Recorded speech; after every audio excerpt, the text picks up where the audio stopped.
मोगरे के पौधे पर आप जल्दी फ्लावरिंग चाहते हैं, उसकी ग्रोथ भी अच्छी लेना चाहते हैं, तो फरवरी में निश्चित तौर पर आपको ये काम करने होंगे, तभी मोगरे पर आप ग्रोथ ले पाएँगे। क्योंकि मोगरे का पौधा अभी डोरमेंसी से बाहर आया है और इसके बाद वो 10 महीने तक कंटिन्यूअस फ्लावरिंग करता रहेगा।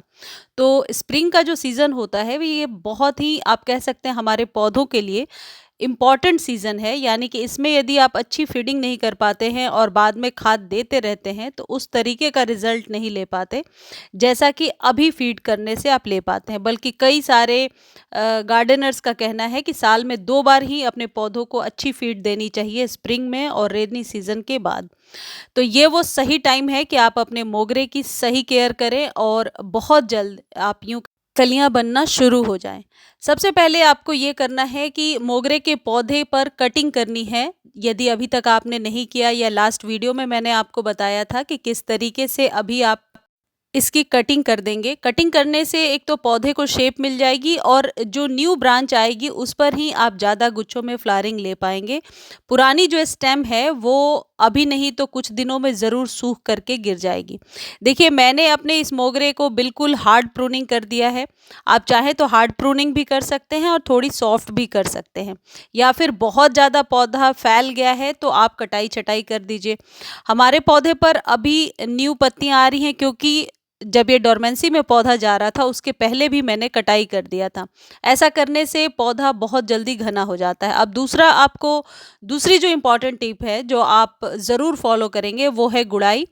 गमले की बहुत अच्छे से गुड़ाई कर दीजिए और यदि रूट्स भर गई हैं तो फिर आप चाहें तो रीपॉट कर सकते हैं। रीपॉट करने का ये सही टाइम है।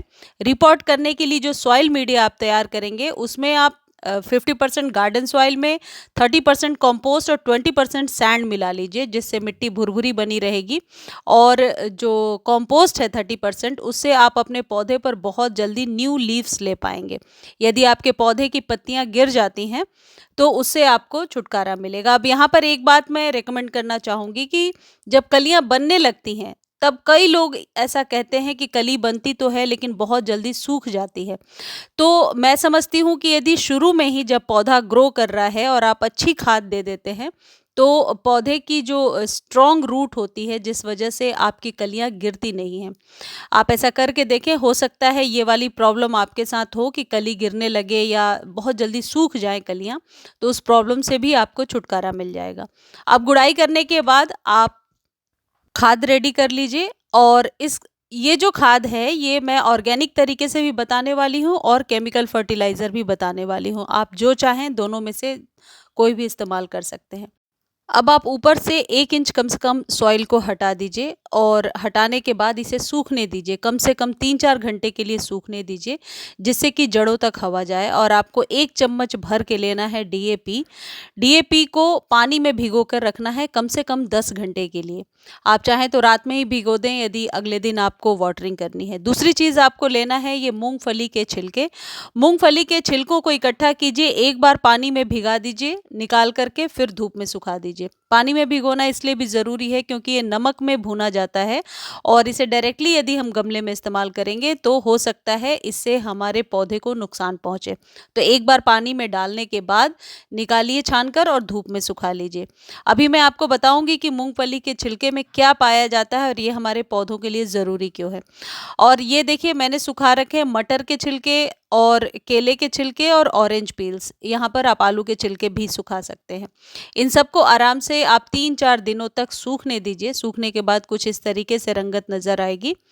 और आपको करना क्या है, इन दोनों को मिला करके पीस लेना है। एक बार ग्राइंड कीजिए मिक्सर में, बहुत जल्दी ये ड्राई होते हैं, बहुत जल्दी ग्राइंड हो जाते हैं। आप चाहें तो इसे बना लीजिए, स्टोर करके रख लीजिए। जब ये खाद आप देना शुरू करते हैं, आपको यकीन मानिए कोई और खाद मार्केट से खरीदना नहीं पड़ता। इसमें 1 मुट्ठी नीम की पत्तियाँ मिला लीजिए। नीम की पत्तियाँ तो मैं कई बार आप लोगों को दिखा चुकी हूँ कि मैं ये ज़रूर सुखा करके रखती हूँ और अपने पौधे में ज़रूर इस्तेमाल करती हूँ। इस तरीके से इसे बनाइए और बना करके पीस के रख लीजिए। और ये जो मैं आपको एरिया दिखा रही हूँ, रिम के चारों तरफ 2 चम्मच भर के इसे डालिए और ऊपर से मिट्टी से ढक दीजिए। इसे डायरेक्टली नहीं डालना है मोगरे के पौधे में, क्योंकि ये डिकम्पोज जल्दी नहीं होगा। क्योंकि मोगरे पर जो है डिकम्पोजिशन की प्रोसेस थोड़ी स्लो होती है। अक्सर मैंने देखा है कि जब रॉ चीज़ें मैं डाल देती हूँ तो मोगरा बहुत बढ़िया परफॉर्म नहीं कर पाता जितना अच्छा कि गुड़हल कर पाता है। तो ये डाल दीजिए, ऊपर से सॉइल डाल दीजिए। अगली जो खाद है ये है एप्सम सॉल्ट। 1 चम्मच एप्सम सॉल्ट लीजिए और तीनों गमलों पर कुछ इस तरीके से डाल दीजिए। आप पानी में डाल करके भी कर सकते हैं। इससे बहुत जल्द पत्तियां निकल आएंगी और पौधे की ग्रोथ बहुत तेज हो जाएगी। ये बहुत ऑप्शनल है। यदि आपके पास नहीं है एप्सम सॉल्ट तो डालना ज़रूरी नहीं है। ये जो खाद मूंगफली के छिलके वाली और केले, ऑरेंज और मटर के छिलके वाली जो खाद मैं आपको बता रही हूँ, ये कंप्लीटली आप कह सकते हैं कि आपके पौधे के लिए कंप्लीट सुपर फूड है। अब ये रात भर में देखिए कुछ इस तरीके का हो जाएगा। जितना पानी है इतना ही इसमें नॉर्मल वाटर मिला लीजिए और अपने पौधे को दे दीजिए। मैं 1 ग्लास में तीनों पौधों को दूंगी। इससे वाटरिंग नहीं हो सकती, ये मेडिसिन की तरह ही आपको यूज़ करना है।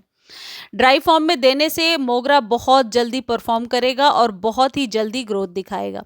अब यहाँ पर एक क्वेश्चन आप लोगों के माइंड में ज़रूर आ रहा होगा कि क्या दोनों का इस्तेमाल एक साथ करना है? नहीं, आप दोनों में 15 दिन का गैप रखेंगे। यदि ये पाउडर फॉर्म में दे रहे हैं, ये पीस करके मूंगफली के छिलके वाली खाद दे रहे हैं, वो देने के बाद सॉइल ढक दीजिए। 1 वीक के बाद आप डीएपी के दाने डायरेक्ट दे सकते हैं या पानी में घोल कर दे सकते हैं।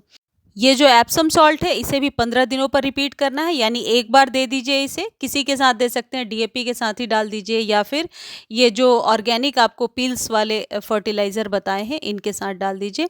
और उसके 15 दिनों के बाद आप रिपीट करेंगे। मात्रा को अभी ज़्यादा नहीं करना है। यदि आपके पौधे में पत्तियां बहुत ज़्यादा हैं तो आप 1 चम्मच भर के डालिए, लेकिन मैंने 1 चम्मच में तीनों पौधों को दिया है क्योंकि लीव्स बहुत ही कम है। अभी स्प्रिंग में लीव्स सारी गिर गई हैं और येलो लीव्स मैंने हटा दिया है। तो जो न्यू फ्रेश लीव्स आएंगी, और जैसा कि आपको पता है कि पतली स्टेम पर ही मोगरा फ्लावरिंग करता है, तो आप ये एप्सम सॉल्ट डालेंगे तो बहुत जल्द आप देखेंगे कि न्यू लीव्स निकल कर के आ रही हैं। और फिर आप ऊपर से वाटरिंग कर दीजिए। जब आप ये वाली पाउडर फॉर्म में डालेंगे ये चीज़, तब भी आपको ऊपर से वाटरिंग करना होगा अच्छे से, ताकि डिकम्पोजिशन की प्रक्रिया जो है वह तेज हो जाए। उसके बाद आप डायरेक्ट सनलाइट में रखिए, पूरे दिन के धूप में रखिए। और पानी फिर आप 3-4 दिनों के बाद देंगे जब आप ये ट्रीटमेंट कर रहे हैं। ये मोगरा के लिए कंप्लीट ट्रीटमेंट है और आप देखेंगे कि बहुत जल्द मोगरे का पौधा न्यू लीव्स भी निकाल रहा है और पौधा स्वस्थ भी हो गया है। इस तरीके से हम अपने मोगरे में बहुत सारी फ्लावरिंग ले सकते हैं। देखिए मेरे जो मोगरे में रूट्स एक्टिवेट हो गई हैं और इस तरीके से छोटी छोटी अब पत्तियां या यूं कह लें स्टेम निकलने लगी हैं। तो आपके मोगरे में भी ऐसा हो रहा है तो अभी खाद देना एकदम ज़रूरी है, क्योंकि इसके बाद आप मोगरे की ग्रोथ देख पाएंगे। मुझे उम्मीद है कि जानकारी आपको अच्छी लगी होगी। एक चीज़ और है कि यदि आप कटिंग लगाना चाहते हैं तो अपने ही मोगरे के पौधे को कट करके जो थोड़ी सी मोटी स्टेम होगी उसे मिट्टी में डायरेक्टली दबा दीजिए। आप देखिएगा ज़रूर उसमें न्यू रूट्स बनाएंगी कम से कम 15 से 20 दिनों में। आप चाहें तो एप्सम सॉल्ट का और उस पर स्प्रे कर सकते हैं। वैसे आपके पास ये पौधा नहीं है तो आप लेकर आ सकते हैं अभी नर्सरी से। आराम से आपको 20 से 50 रुपए के बीच में मिल जाएगा।